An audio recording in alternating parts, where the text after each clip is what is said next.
These are some pretty well used trails by lots of joggers, hikers, so let's try to all keep to the right side and let people pass by as we go.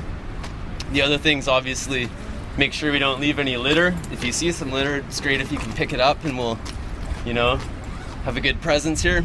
And the other thing is everybody should be prepared for some steep and gnarly trails. These trails aren't as bad as other hikes we've done, but nonetheless, everybody should assume safety for their own, or responsibility for their own safety.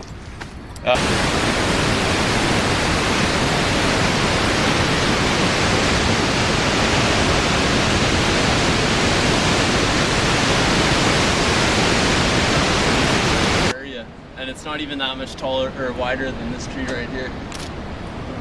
And these, of course, are Douglas fir, Pseudotsuga menziesii, really distinguishable by its furrowed bark.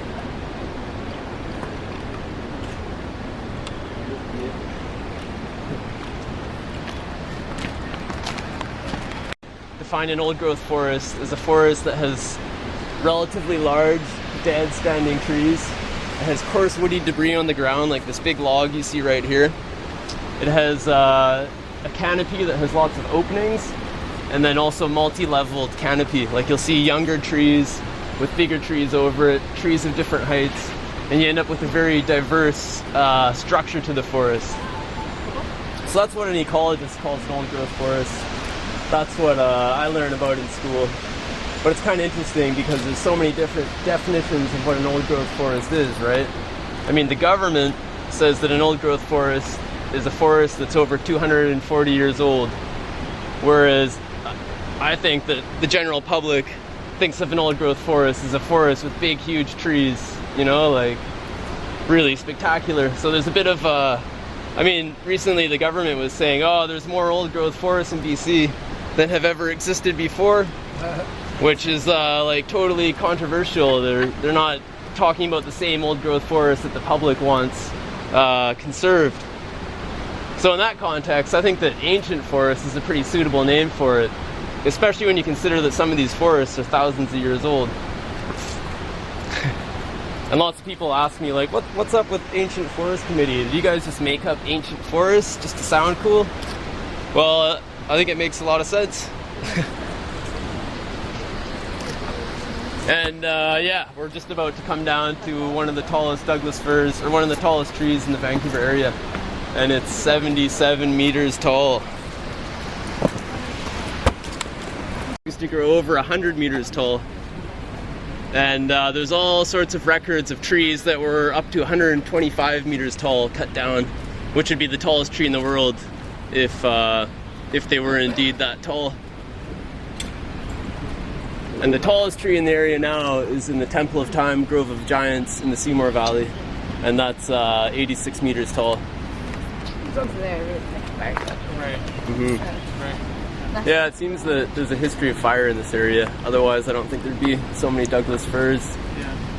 I don't know if that was the First Nations burning the area to control, to favor berry production or something, or if it was maybe it just gets dry enough here. A lot of these forests are so wet that fires are so uncommon, and that's why you get forests that are, 1,000, 3,000 years old without a replacement. Yeah.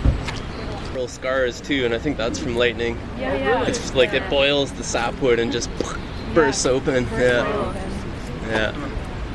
But there's some really cool trees down here we should go check out. Yeah. It's this is a huge Pacific yew tree. These trees, this is one of the most shade-tolerant tree species in BC.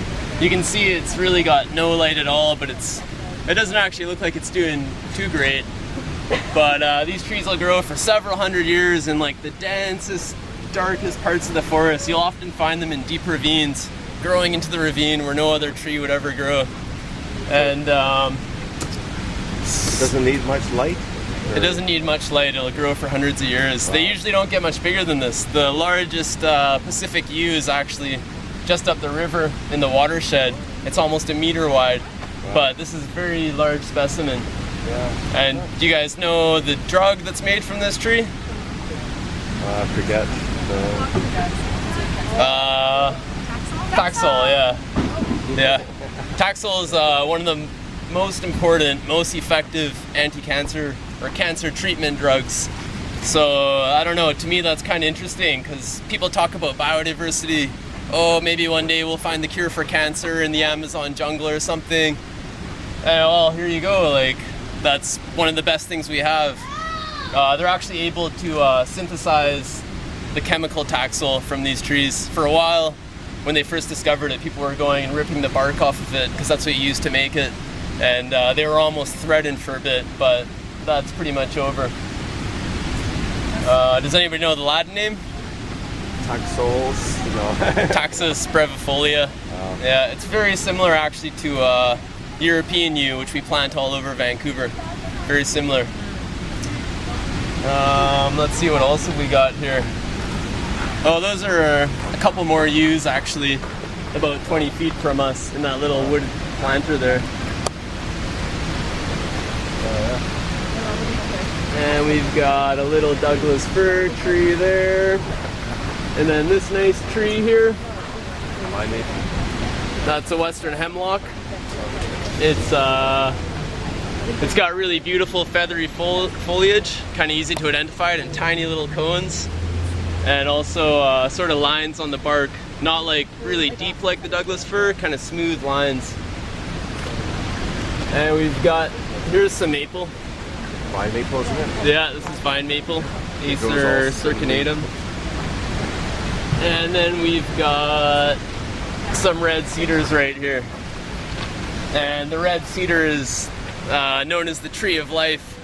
It's like extremely important to the coastal First Nations. They'd use it for their houses, their totem poles, their boats, their cooking pots. There are so many tools. They'd make rope and baskets and hats from the bark. It's sometimes considered like a cultural keystone just because it's that important to their culture. It's the quality of life in the early First Nations is highly correlated with having Western red cedar. It's just like the wonder thing for them. And I was traveling on Haida Gwaii this summer, and I was interested to learn that the Haida First Nations, this is in like formerly known as the Queen Charlotte Islands, they've made a 1,000-year cedar plan to make sure that they have a supply of large cedars for the next 1,000 years, which kind of contrasts our forestry practices here. Interestingly, yeah. Well, they always the 4-year plan, right? They always have like 7 generations that they have to preserve. They only take what they need at the time, so Yeah. they have to preserve for 7 generations to use. So Well, I guess even Very more good if ethics, it's yeah. 1,000 years, yeah. it's a standard kind of. Yeah.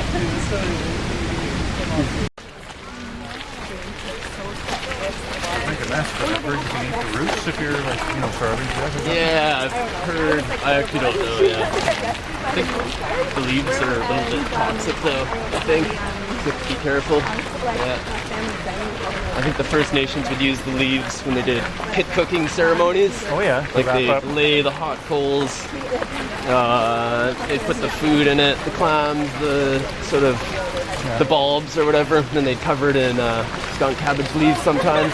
Pour the steam in and then put the dirt back on and let it cook for like 4 or 6 hours. Wow. Yeah.